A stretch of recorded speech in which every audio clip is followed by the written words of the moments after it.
Anthony, what let you know you were ready for this round as you ramped up the workload last few days? Uh, just Saturday, hitting and fielding and going through all the drills. Really that night, getting home, the way I recovered, and then waking up yesterday, basically felt the same as I woke up on Saturday. So that was a huge indicator that not only can I go tomorrow, but from the rest of the way out. Justin in the second row on your right, Anthony. Anthony, is this still a case of pain tolerance for you? Yeah, I mean, that's all it is. It's just pain. So, it's temporary, and the 50,000 people in the stands and the adrenaline and what's at stake is going to outweigh any pain I'll be feeling. Where would you say you're at on a scale of 1 to 10? 0. We'll go to the first row on your right, Anthony. Hi, Anthony. How impressed were you with Birdie playing first base for the first time and what he was able to do, and also Cabrera playing first base? Really good. I think Cabby, his versatility has been amazing. The few years he's had in the big leagues, he's just been so unselfish and such a team guy, playing wherever he needs to play, and he thrives at every position. And whenever he's in the lineup, he's always a really good at bat. So him playing first, I think, was a little more natural than Birdie. Birdie kind of had a week to prepare, but he's an infielder. He's athletic. There's little tricks of the trade there that I tell pretty much every first baseman, and but at the end of the day, you got to be athletic, and he is. Up front on your left, Gary. Anthony, is there anything in particular that bothers you the most, whether it's hitting, catching, fielding? No, I feel very confident in both ends. If I slide, I'll probably slide with my right hand up. I mean, that's probably about it. But other than that, I'm feel like I'm at full tilt and ready to go. Thanks. Second row on your left, Peter. Just how exciting, emotional, just how do you feel about being back? I feel great. I've had opportunity throughout my career to play in a good amount of postseason baseball, and this is what you play for. And the clock's only ticking on my age and getting older. So you just never know when you're going to have an opportunity to play for a pennant ever again. You can't take any of this for granted. So to be here, to be in Game 1, to be at Yankee Stadium is just trying to just contain my adrenaline right now and save it all for the game. Go to John in the third row on your left. This might be a silly question. I apologize. If this is a regular season game, are you playing tonight? This is Game 1 of the American League Championship Series, so the hypothetical there isn't there. So I don't know. I don't know what that answer would be. We'll go to Ron in the first row on your right. Will you play with any padding or wrapping on the glove, either in batting glove or fielding? Yes, I have a kind of like a brace made for the glove that can go in the glove that just gives it extra protection. There'll be a little padding in my glove for extra protection, and then just some protection over my batting glove. And was it hard for you to sit and watch last week and not be able to be on the field? Yes and no. No, because I just couldn't do it. So it was the right decision for the team and for everyone involved. We have such a good team. And yeah, it was extremely hard. This is what you train for. This is what you play for. And, to be on the bench, it's more stressful than playing. It's really harder to control your emotions on the bench than it is when you play. So, but it was great. It was a fun series. Felt super engaged. Felt like I kept my own playoff adrenaline running. So hopefully stepping in today is just back on the all-ball field. Go to the third row in the right center aisle.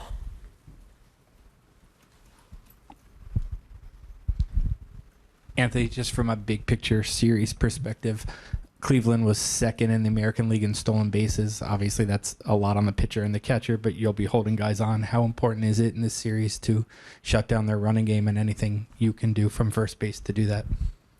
Big time. Yeah, I think it's always an advantage when a lefty's over there at first, just with where the throw is and to be able to tag. We know that they're aggressive on the base paths. It's one of their identities, and rightfully so. They have a lot of athletic guys, and it'll be up to us and our pitchers and to control the run game. And we're ready for it. We're prepared. It's not like we don't know what they do. They know exactly what we do. So it'll just be a cat and mouse game. And one row behind, go to Ben. Mentally, is there a difference in how you prepare for these games now compared to when you first started playing the postseason? Yeah, definitely. It's a lot of experience. These games are all compete. You just go out there and compete with whatever you have. I've gone into World Series games taking about 8 to 9 swings before the game. That's it, and have done well. So I've overswung before a game as well. So it's all about just being ready for that moment. You don't know when it's going to be. Nothing matters except the at bat you're on or in defense. So it's always one swing away, and whenever anything happens, you have to flush it, good, bad, or indifferent. You have to go right to the next play because the next play is the most important. Juan, Emmanuel Clase is one of the best closers in baseball. I know you've only faced him a couple times.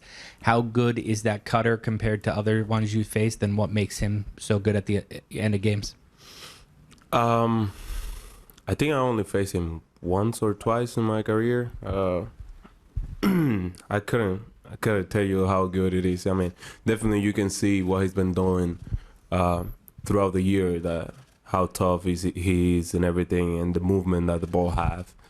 I think the last time I faced him, I didn't get the chance to see it too much because I swung early, and he makes like 2 pitches to me, and it was 2 different cutters. So we will see. I think his stuff is really good. Definitely, we're gonna go out there and try to have success against him, but we will find a way. We have our plans and everything against him, and we're gonna figure it out. But definitely, he's one of the best in the business right now. I think, for me, probably reliever of the year and everything. Juan, with the way Cleveland's pitching staff is lined up here, they're not getting a lot of length out of their starters, and their bullpen's been tested. How much do you guys have to take advantage of that and try to do it early on to kind of, get some fast starts and not let the game get into the bullpen? For us, it's been a plan since the whole year long to be aggressive, to be the team to score first. That was the mindset that we've been having since day one. So I think we're gonna try to do the same thing. We all know we can't count their starters out, so we got to be aggressive. We can't get too comfortable with that. We have to show who we are early and try to get the control of the game early. So that's the mindset for us, I think, and never count the starters out, as you say, even if they don't have too much good starters and everything. We want to be out there and try to take control since the first pitch. So I think it's what's going to help us to go through that bullpen and try to win the game. What's been your key to success against Cobb? You have some pretty good numbers against him. I can't tell you that right now. I can tell you after the game, but not right now. I bet you he's listening. We'll stay over there with Jake. Hey, Juan. What's been your favorite part about playing with Aaron Judge this season? I would say my favorite part is the way we've been getting along each other and how we've been having fun and helping each other out. I think is the biggest part for me. How we've been enjoying the game together. Day in, day out, we trying to find a way to make it fun and make it good for us and for the whole group, I think that's the biggest part. We all know how good he is and how he's managed himself in the clubhouse and everything, but I feel like even with all that stuff, the way we have fun every day, I think that was the biggest part for me. And what have you learned from being around him? I know you've played with a lot of great players over your career, but is there anything that stands out? For me, is how big he is for the team, for the organization, but how he handles himself with his teammates and everything, and how he shows that he really cares about his teammates. I think is one of the things I learned more about him and how he handles himself. Second row on your left, Juan, Chris. Well, heading into game one, just what do you think of this team's chances of getting to the World Series? I think we have a really good chances. We have we have everything that we need to do it. We have a great team to go out there and try to take it all the way. We feel really confident. Definitely, we know it's not gonna be easy. Those guys in the other dugout, they won't make it easy for us, but definitely we feel comfortable that we can go out there and perform. We'll stay right there with Peter. Hi, Juan. What does getting Anthony Rizzo back mean for this team, and what can he bring? It means a lot. It's one of the veteran players that done it in the past. He knows how to win a World Series and be a champion. So what else you can ask for? I mean, he's a guy who's going to be out there. He's going to have a really good at-bats. He's going to play Gold Glove defense at first base. So I think it's really important for the team to have him back. Hi, Juan, looking back to how you were a year ago, how do you think you've grown or changed as a player being here? I think I've been growing a lot. You know, in baseball, you never stop learning. I think you always learning something new every year, getting to know more people, getting to know more guys around you, staff, and everything that always bring you something to help you out. I think every year I try to focus on something and learn a lot of things, you know, even defense-wise, hitting-wise, base running-wise. I've been learning a lot this year, and mostly because I'm moving from the NL to the AL. I think the baseball plays a little bit different in the AL, you know. Talented-wise, I think it's the same thing, but, you know, it's a couple of different things that probably AL teams do over here that impressed me a little bit. What things did you notice? It's mostly on, you know, I would say inside stuff in the clubhouse, and even on the field, how the fans and everything, and the division that we are. That's one of the hardest division in the big league. So that's all that stuff. And pitcher-wise, everything. I think I learned a little bit of everything. Hey, Gerrit.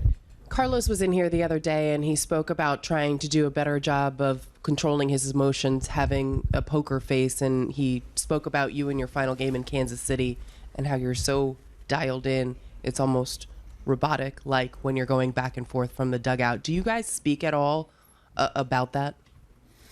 Yeah, I mean, you know, we're a pretty tight group as a rotation, and so we speak about all facets of the game.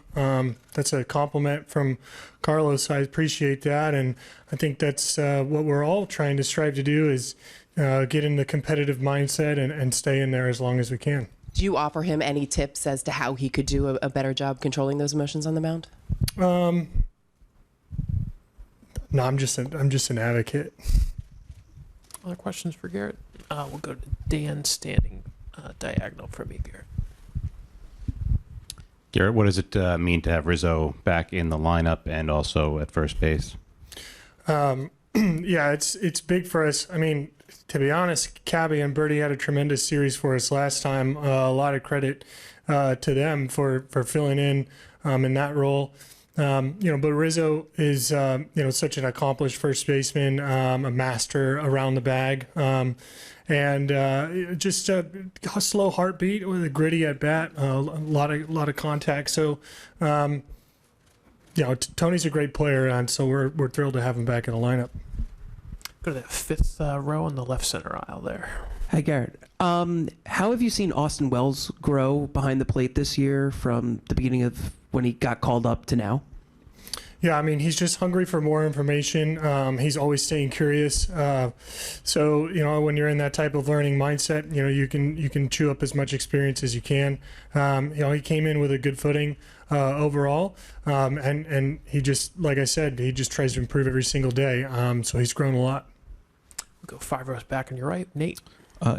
Gerrit, you'll be making your 20th career postseason start tomorrow, and while I'm sure you've appreciated the opportunity every time, is there something a little different about this year, given this injury that you had at the beginning of the year? Do you find yourself appreciating these opportunities even more so? Yeah, I mean, I've certainly been grateful for being able to come back and having the people around me that have supported that journey as well.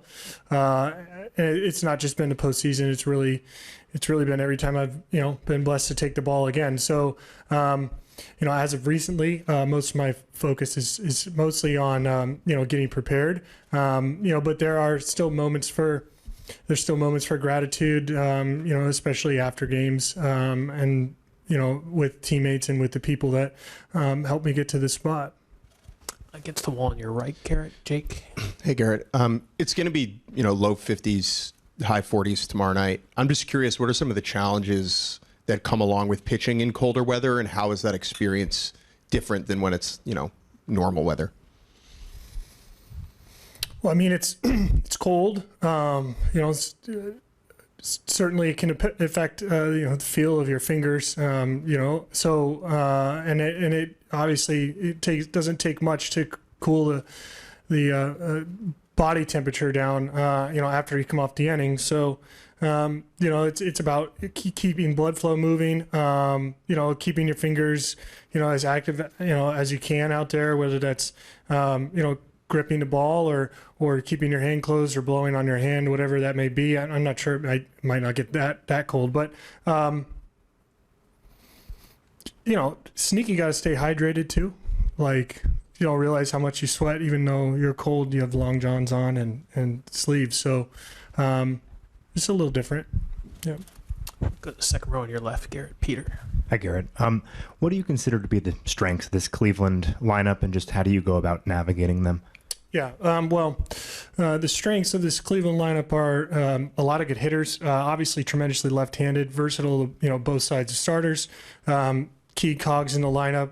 Obviously, Jose Ramirez, perennial MVP candidate. Josh Naylor's perennial, top of the league slugger. And, they put a lot of tough at-bats. They don't walk a lot. They put a lot of balls in play. They don't strike out a lot.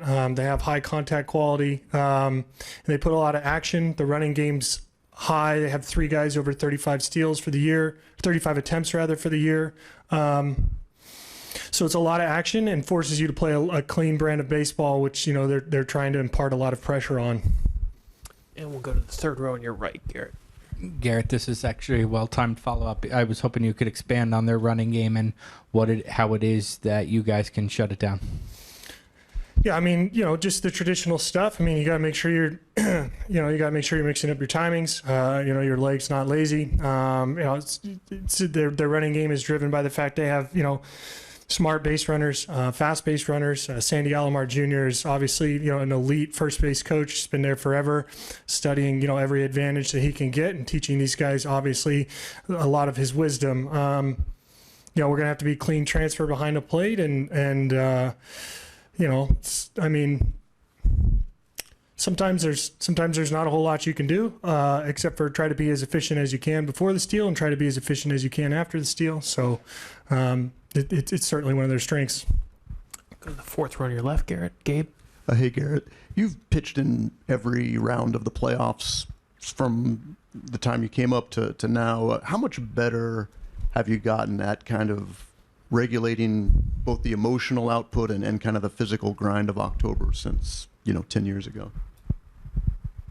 Well, I don't know how much better, but I mean, I feel that I continue to chip away at it, find little things that maybe I can improve on or that I need to clean up. My evaluation process is very similar to that of the regular season. My preparatory process is very similar to the regular season.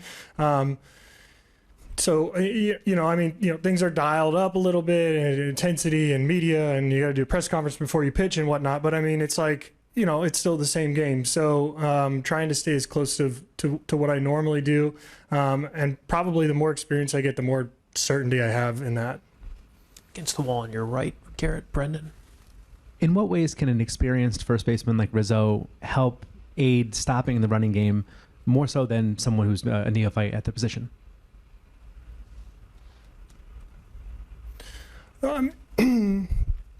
He's certainly got a heightened awareness of the strategies to steal a bag and what somebody would be looking at in order to exploit, and he's got a slow enough heartbeat that his focus, he can notice things and focus on things that maybe otherwise, the players are focused on, fielding the ground ball or getting off the bag. He's got a little bit more nuance to his game. I think it is obviously it's an advantage that he's a left-handed thrower. The tag certainly provides an advantage in terms of reaching to the backside of the bag. So those are probably the main things. Go to the fourth row on your right, Gerrit, Anthony. Gerrit, does anyone else call Rizzo Tony? Is that a widely known thing in the clubhouse? I hear people call him Tony. Yeah, when we're mad at him, we call him Anthony. Go to the second row on your left with Peter. Being back in the ALCS, is there anything about this particular Yankee team that stands out among the ones you played for? Certainly, certainly, the middle of the order is in a really good spot. And overall, we're passing the baton very well from a lineup perspective and from a pitching perspective. I would say it's a well-balanced team. It's a well-rounded team. There's a little bit of speed. There's obviously a lot of power. There's a good mix of offerings off the mound, several different looks. So it's a complete team, and we're playing really well together right now. Do a couple more for Gerrit against the wall. Max on your right, Gerrit. Gerrit, what would you say the mood in the clubhouse is right now heading into Game 1 with a chance to go to the World Series this series? Yeah, based on the last couple days, because I've just been running around for like an hour and a half already so far, it's been just the same, plugging along, focused. It's a challenge sometimes, with the off days in the off season or in the postseason rather to replicate that daily like got to turn on the focus. But you can self-regulate that in your work, and I think that's what's been going on. Aaron, how much deliberation was there putting Anthony Rizzo on the roster, and ultimately what was the deciding factor for you that told you he was good to go? A lot of deliberate. I kind of deliberated on it till, last night. I think just going back, he got hit on that Saturday and really didn't want to go on the IL based on the injury, and we knew it was a long shot going in the division series, but didn't put him on with the caveat, like, you got to be super honest about where you're at with me on this the whole time. And I actually saw him take some swings in the cage before the division series, and I was like, oh, it's pretty good, but we knew it wasn't quite where he needed to be. He's obviously gotten a lot of treatment now over the next 10 days from there, and pretty adamant yesterday that he's ready to go. Trainers feel like he's in a good spot. I feel like just watching him out in the field defensively looks very, very Anthony-ish. Made the call and excited to get him in there. About 5 rows back on your left, Jay. Yeah, Aaron, your bullpen was phenomenal during the division series against the Royals and really came together down the stretch after you moved Luke Weaver into the closer role. What I'd like to know is how did Clay Holmes handle it for you, and what have you seen from him since then, both in terms of managing the change and adjusting to the issues that put him out of that role? Yeah, I think he handled it well. Like, I don't think he was happy about it or anything like that. But also is the ultimate pro too, and as we've talked about throughout this year as questions have come up. Like he handles the highs and lows that can go with that job really, really well. He's just such a rock solid person, and at the end of the day, a really, really good pitcher. And even through some of the bumps in the road, like we're still seeing all that. So I don't think thrilled about the change in role necessarily, but didn't flinch on like we got a job to do, and he's thrived. I mean, he's continued to, I thought pitched well for us down the stretch, and obviously was lights out in the first round. So he's a pro and a really good pitcher, and I think that's how he handles it. We'll go up front to your left with Pete. What were the qualities that Weaver showed you that led you to making him the closer? Ooh, another really good person. I mean,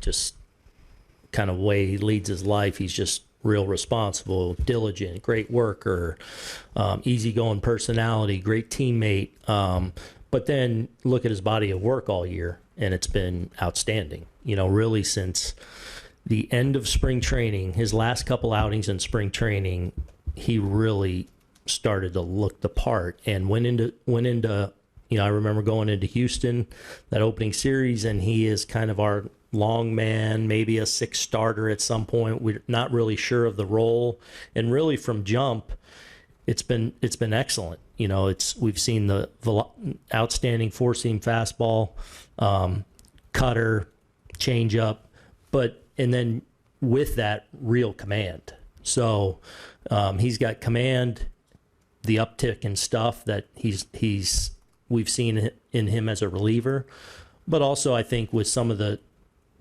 tweaks he made to his delivery over the winter that didn't show up, frankly, right away in spring training, has really taken him to another level. But I think it's the stuff of the 3 pitches that he uses the most with command of those. Go to the 5th row, left center aisle. Aaron, what is the biggest difference between Austin Wells now and at the beginning of the season? I mean, look, the first full year in the big leagues, like invaluable experience that he's gained now, kind of help leading a staff, a division-winning staff. You can't put a price or whatever on that experience that he's gained. That said, he showed us a real presence even when he got called up last year into spring training this year, a real kind of not a rookie presence that you kind of got to have as a catcher, especially catcher for the Yankees. Like he's had a real presence to him. Got off to a little bit of a slow start offensively, although, you dig a little bit and he was hitting the ball pretty well.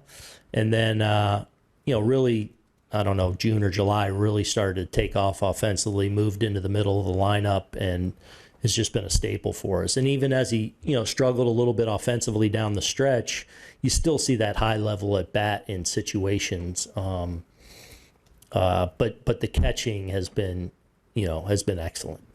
Against the wall on your right, Aaron, Max. Aaron, why did you guys pick Marcus Stroman as your extra pitcher for this round, and how do you plan to use him? We'll see. I mean, obviously he can give us length. But as I've said to a lot of people even today, it's playoffs. You may expect to see a guy that's, can give you length in a certain game, but you never know. He may find himself in the biggest spot in the biggest moment of the series. So, he's a big reason why we're here. The consistency of our starting rotation this year is a big reason why we're division winners. He was a big part of that. He stayed ready. I felt like his live, last week when he threw was good. And I just felt like he deserved to be on there.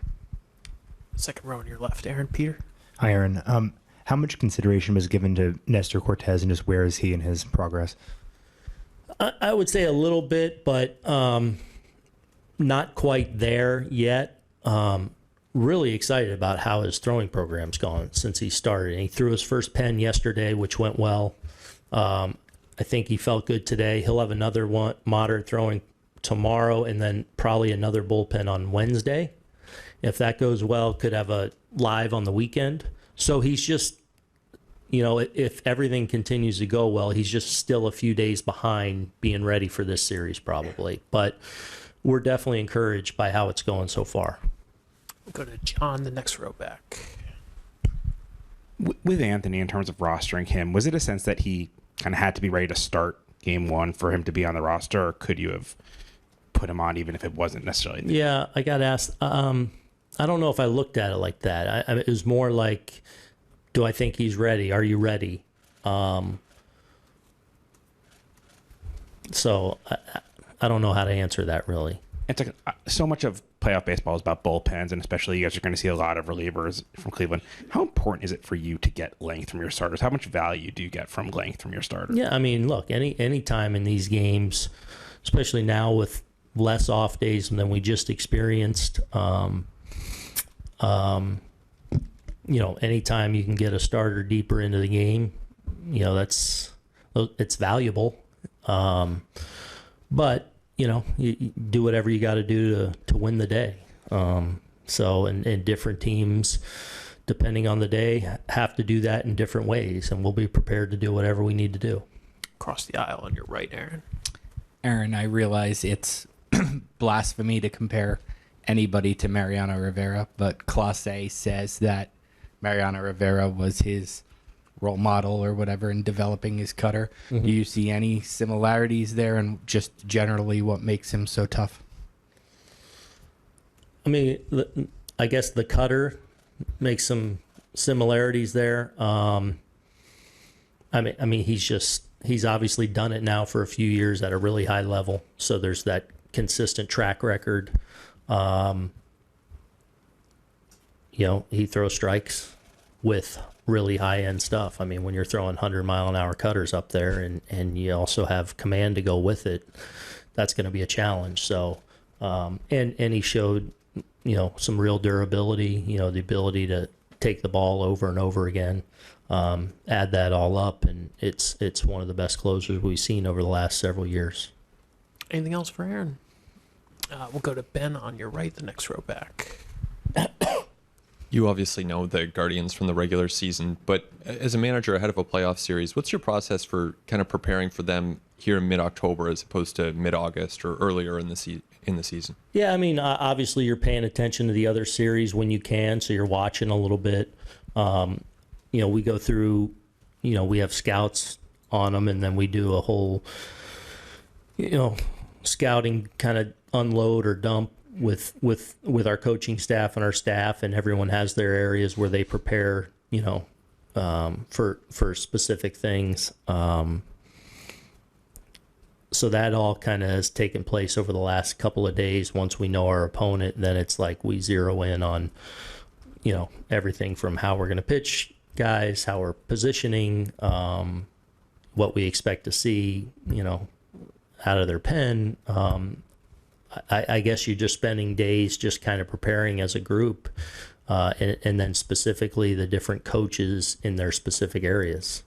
We'll finish up with Peter on your left. Just with being back in the ALCS, is there anything about this Yankees team that stands out among the ones you've managed?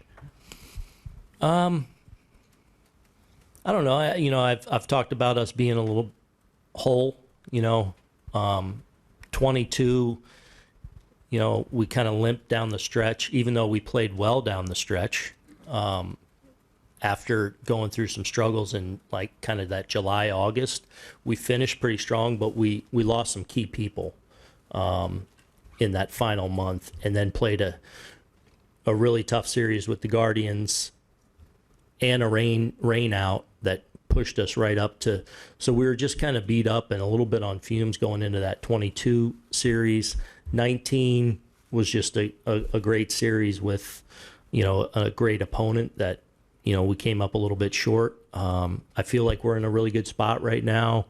We've got a couple injuries, but for the most part, we're pretty whole. And I feel like a lot of guys and a lot of key guys are, at their best or close to it right now.